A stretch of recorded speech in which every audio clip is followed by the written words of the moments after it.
दिनेश जी गड़ी है आजमगढ़ में, आजमगढ़ में, आजमगढ़ में।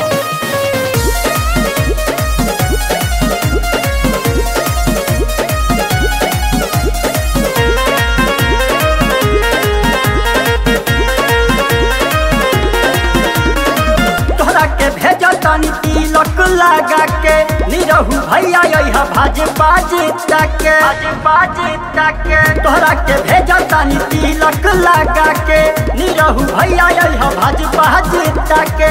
सारा विरोधी के फेल होई फंडा, दिनेश जी गड़ी है आजमगढ़ में झंडा, दिनेश जी गड़ी है आजमगढ़ में झंडा, दिनेश जी गड़ी है आजमगढ़ में झंडा, दिनेश जी गड़ी है आजमगढ़ में झंडा।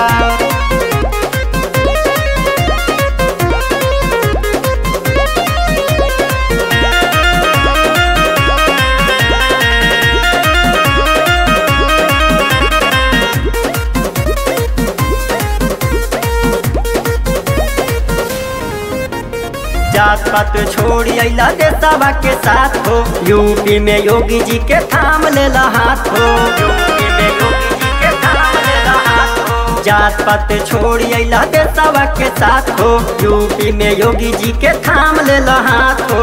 दुश्मन के मारे खातिर लेला तू डंडा, दिनेश जी गड़ी है आजमगढ़ में झंडा, दिनेश जी गड़ी है आजमगढ़ में झंडा, दिनेश जी गड़ी है आजमगढ़ में झंडा, दिनेश जी गड़ी है आजमगढ़ में झंडा।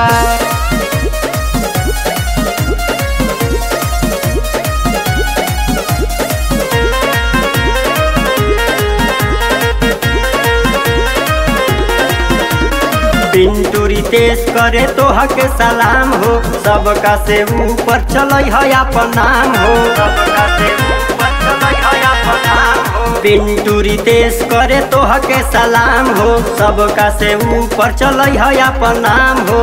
ऐसा लगै है गेम हो जाई ठंडा, दिनेश जी गड़ी है आजमगढ़ में झंडा, दिनेश जी गड़ी है आजमगढ़ में झंडा, दिनेश जी गड़ी है आजमगढ़ में झंडा, दिनेश जी गड़ी है आजमगढ़ में झंडा।